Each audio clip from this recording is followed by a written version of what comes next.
same sort of algae blooms, same sort of things happening there as here, or quite different, or? Same size, probably not. The most comparable as far as size would probably be the Illinois River. And the Illinois River does have filamentous algae issues. It has Lepidoptera, which is generally more indicative of higher nutrient concentrations. It would be the most similar size, but there are filamentous algae issues on the Illinois River, especially the lower end of Oklahoma. There are smaller rivers in Arkansas that do have filamentous algae issues, but they are medium to smaller sized rivers.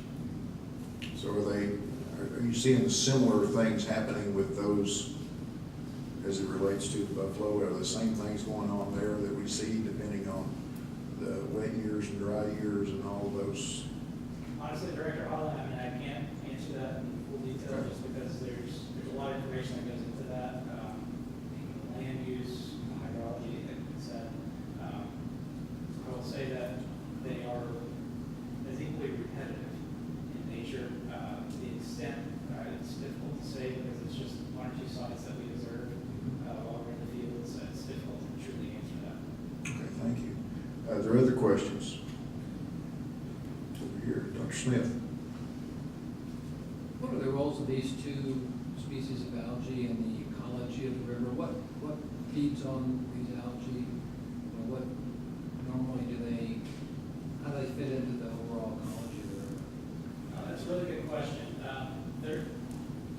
I think, well, Dr. Reed Green, what he always says, they're exploiting their happy place right now. These genera have always been there. They're ubiquitous. So they're around. And what has actually led to their large expansion, that's what we're trying to answer. But there's certain fishes that will feed on these. If you go out and you see these owl plants, there's a lot of snails. So there's a group of fish and macroinvertebrates that will feed on these that are called scrapers or lower trophic. Think about food web. So this is the salad, if you will, that's out there on the bay. So a lot of times you can go out and see fishes called stone rollers or other suckers, or those are the two primary fish in Buffalo that would really be utilizing this as a food source. There's a lot of snails that are utilizing this as a nursery and food source right now. Thank you, Tate. As you can tell, he's very involved in these efforts, and I'm quite proud of their efforts. I think they're accomplishing. I know DEQ is supporting some of the work through some of our laboratory work in verifying that the water, or identifying what the potential toxin release potential is in the water. So far to date, we've not seen it toxin release, but I know that continues to be on the minds of the National Park Service as well as us to verify that and working with this group. So we want to make sure that our waterways are safe for use, and I think this is important. I'll comment.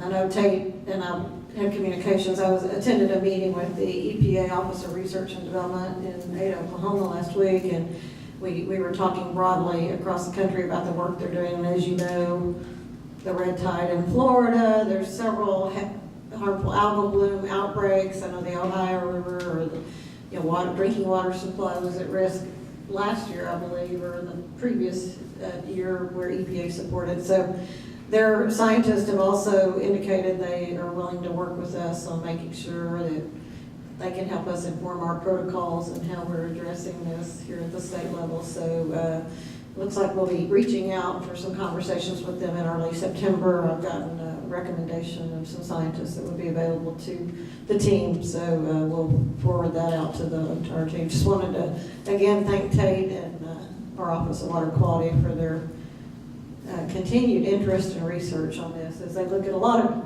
water quality issues across the state, this still is a priority, and we want to make sure we start understanding the process and hopefully be able to affect the outcome to where we can see, an improvement as opposed to continuing growth of algal blooms. It seems like at least the last few years we've seen this expansion, but I think as you can see, there has been a history that's not limited to the last 2 or 3 years. So I think the fact we're documenting it now, we can do a much better analysis on what's new and how we hopefully can identify some sources to stop it, so, or at least reduce the impact of this use of the river. Thank you. Is there any other questions, anybody? Okay. Thank you very much for your report.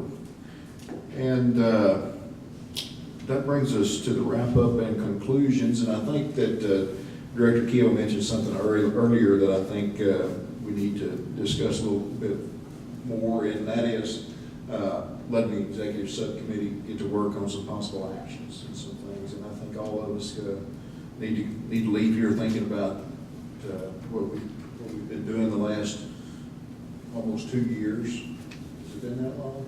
Coming up on the second year in. And think about what actions we need to be proposing to take, and working with the watershed, or you know, we've mentioned feral hogs a lot. You know, what can we do in the watershed to manage that? Stream bank erosion, unpaved roads initiatives, you know, all kinds of things that we can consider doing outreach with the outfitters up there, and educating people who are using the river recreationally and how to use it better, how to be more responsible. All those things I think we need to consider, or have our executive committee consider, and have something to talk about the next meeting. Director Keough, do you have anything else to add?